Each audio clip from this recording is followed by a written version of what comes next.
Hello, humans of the world. If you're gonna be in here, you cannot be laughing at me. Okay, I'm sorry. I just was remembering because I'll just be sitting here. Okay, so today I'm going to make a video about all the books that I've read in 2019 so far, and the ones that I plan on reading for the rest of the year. Can you give me my planner? Thank you so much. So I have a bullet journal, and these are the books that I haven't actually added one of the books on here, but here's my bookshelf, and this is how I fill it out. So I put up all the books that I've read so far in my bookshelf because I have just graduated college and it's been like a year almost, and I was like really gonna take hold of my opportunities to read things other than school stuff and things for pleasure.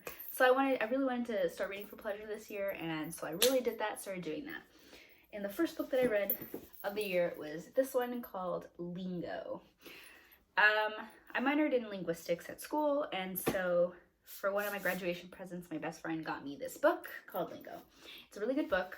It's very dense because it talks about 60 languages, 60 languages of Europe, and talks about their linguistic differences and things like that. So it's very factual. So if you like languages and you like linguistics and you know you're all about that, I really recommend this book. I would like to reread it because it was very dense, and so I'm sure I would pick up things that I probably didn't the first time. All right, so Lingo, very fantastic. Hello. Hi. Another book I read this year was this one. It's called The Atlas of Happiness. It's a hard copy book. It's pretty amazing. It's got tons of pictures, which, you know, is super fun. But it's by Helen Russell, and it's probably one of my favorite books of the year because it talks about different, okay, so I really love languages. And it talks about, has a word for about, I don't know how many countries are in here exactly, but it has a ton of countries. I'll kind of like show you the layout. So here's one of Ireland. It has a first page like this.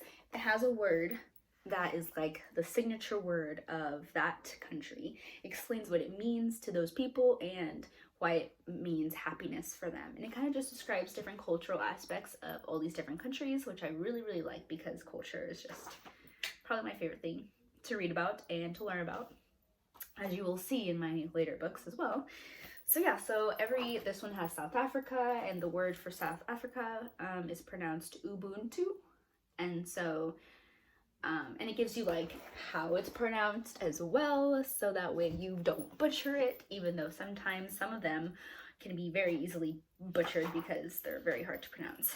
But so I really like it. Like the one for Germany, let me just show you this really quick. Here's the word. Yeah, you see that and you're like, what? It's pronounced Gemütlichkeit. Could you imagine? I will someday learn German, but it would be very difficult to learn. Anyways, this is a very good book. It kind of just puts things into perspective, how the United States is the only way to happiness, and the rest of the world has different elements that makes them happy, and that we can just recognize and bring those into our own daily lives here in the United States, if you live in the United States. So that is another book that I read for the year. Really fun book. Another book that I read this year was this one. It's called The Book of Chakra Healing. I love chakras. I collect crystals and spiritual elements like these, and I really wanted to learn about chakras. What actually got me into chakras was watching Avatar: The Last Airbender. It was the TV show, you know, the kid with the blue arrow on his head. There is mention of chakras in that show, and ever since I was like, those are so cool and interesting. And so as I got older, I picked up this book from Earthbound, I believe, and it was really good. I really learned a lot. I would probably have to reread it because I read it like maybe towards the beginning of the year. So yeah, so it just gives you meditations, exercises, archetypes of each chakra, and like how to kind of use the different crystals to like put that into your elements. I don't really count these as books, I suppose, but they're pretty dense, and that's why I'm including them. But I found this magazine, and it's called Breathe. And if you have not picked up these books, magazines, or looked into them, you really need to, because it really has to deal with lifestyle and like anxiety, and it breaks it up into different sections. It's a magazine based in the UK, and they're pretty expensive here. They're like $14 a magazine, and they're pretty dense. I mean, there's like tons of articles in here, and that's why I include it as a book, because it takes you a substantial amount of time to read it and absorb it. But the magazine is broken up into like 5 sections like this. The first section being well-being, living, mindfulness, creativity, and escaping. And it kind of just gives you a nice perspective on different things. I've learned like about cold showers, or like how to maintain anxiety, or just different things about that. And it's super interesting. I really love them. I try to pick them up as often as I can, but being $14, they're pretty pricey. But for a magazine, and I don't even buy books that are $14. But they also have tons of special edition ones, so it's hard to like get these and the special edition, because there's like a special edition like every month plus the magazine on top of it, so it can get pretty pricey. And the other ones are the special edition ones are like $1 more than these are, so but they're good. I've read 2 of them, and I know I'm gonna go get the one that just came out, because the cover is gorgeous, and I love, it's also very aesthetically pleasing, these magazines, so that's another reason I really like it. Okay, next book I've read is this one. Oh, I guess I should put the cover on it. Here's the cover. It is called Thriving with Social Anxiety.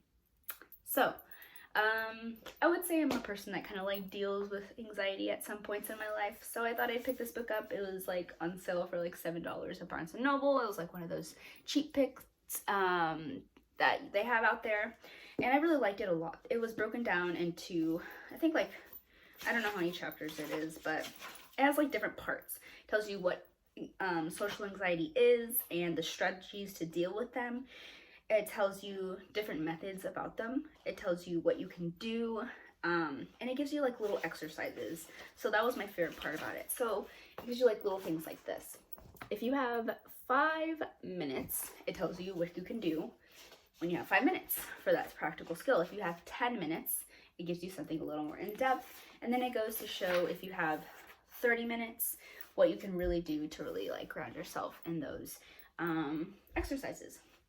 So I really enjoyed this book as well.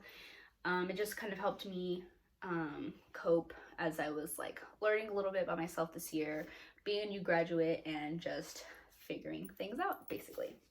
So that's another book that I read this year. Here's another book I read. It's called A New Earth.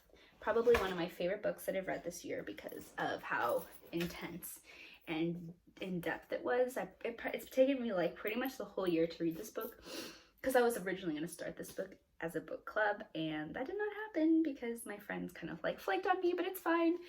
So I took it upon myself to just go ahead and finish the book, and it really hit me from chapter 5 and beyond that this book is like life-changing and pretty amazing. I can go into depth probably later about this book, because I would love to dedicate a whole video about just what this book breaks down into and what it means for everybody individually. But it was by Eckhart Tolle, and it was just a very therapeutic book that you will have to reread line by line, because it is super dense and you have to think like, what did he just say? So yeah, so it's one of those books, but it's okay because it's worth it. So I will also probably have to like link all these books, because I have not been saying who they're written by, but it's fine. Okay, so the next book that I read this year is called Taina. It's a fiction book. I'm really not putting any of these books in order, because some of these books are like online books or audiobooks, and I'll have to like also list those in a second. But this is the first fiction book that I read all year. I've been on a nonfiction kick pretty much the entire year. I guess just I don't know, I just was in a kick for learning, and I really wanted to dive into a nonfiction book. And as I mentioned earlier, culture and languages and just everything is kind of my thing. So I got this book about Spanish Harlem in New York City, and it was a really good book, coming of age book, just about, I don't know, identity, about spiritualism, about culture, and all the things. I really liked it because it had to deal with a blend of spiritualism. I got cut off the last part, so this is finishing up talking about Taina. Great book. I don't know if you recorded the part about if you're a former JW, Jehovah's Witness, but you gotta read this book if you are, because it just deals with lots of things like that. It was very interesting. The next book that I read this year was Ultra Learning. I'm gonna get to the ones I will read. So Ultra Learning. It's just came out, maybe like, I don't know, this year, maybe in August, I think. And it was as an audiobook that I read, so I don't physically have it with me. But it was basically about taking a project that you want to learn very quickly and the tools that you would need to learn it very quickly. So I really enjoyed it because it just, as someone that like it's figuring out how to like, you know, just time management and just prioritizing the things that I still want to learn out of college and everything like that, it was helpful to like think of different ways that I could use. I definitely wouldn't buy it, the book. I got it for free with like Audible, my Audible free trial thing, and I'm glad I did because I think it's like a $20 book, and I mean, it was interesting. Some of the things were good, but I felt like it told me a lot of things that I already knew. So it's just one of those books that was kind of like, it was okay, but I would definitely just maybe rent it from the library as well, or just do something like that. Another book this year that I've read, I think I went through all of them. Oh, I read a book called The Anxiety Journal. I actually read that in like one sitting, so I don't have it with me, but I read it at Barnes & Noble. It was good. It was kind of like this one, so I mean, I wouldn't have bought it, but it was kind of like the one with thriving with social anxiety. Kind of just had little exercises and things like that, but it was definitely more condensed and smaller, and I wouldn't buy it because it was pretty pricey. It was like $17, and it was just more aesthetically pleasing than anything, so it wasn't like the best book that I probably read this year. And then the last book that I completed this year was called Money. Just kind of dealing or learning how to budget, or just deal with like investing, learning how to invest and things like that. So it's definitely one of those books that I want to reread once I like have more money to invest and things like that. So it was a good book though. So the two books that I have that I'm going to read for the rest of the year, there's actually 3 books that I'm going to read. I'm in the middle of this book. I've got like a quarter of it left. It's called You Can Learn to Remember. Really good book for memory. Gives you also different exercises to help improve your memory. So it's definitely something that I struggle with sometimes and I want to get better at. So I picked that up at Barnes & Noble at their like, you know, it was like $7. So, you know, those cheap buys that you can get. So these are the 2 books that I plan on finishing before the year is up. This one is called The Joy Luck Club by Amy Tan, and this one is called Next Year in Havana by Chanel Clayton. So I really like cultural books and just culture in general, so I'm really on this fiction kick of different culture. And this one is about 4 Chinese women who come to San Francisco and kind of build their life from there. And then this one is set in Cuba, so I'm really excited to just kind of like see if it really has cultural elements of Cuba and just all the things. I got them both at Half Price Books. This one is in like perfect condition, like a new, beautiful, wonderful book. It was like $7, so that was pretty wonderful. I got really fortunate there. And then this one, it's a little more beat up. It's got some writing in it, so not too much, but a little bit. It's in pencil, so I guess I can erase it. But yeah, so those are both 2 books that I'm really excited to finish up for the year, and I would love to really like just review this one in a future video and kind of give you all the details about how I feel about the book as well. So thank you for watching, and I guess I will see you in my next video. This is weird, I don't know how to end it.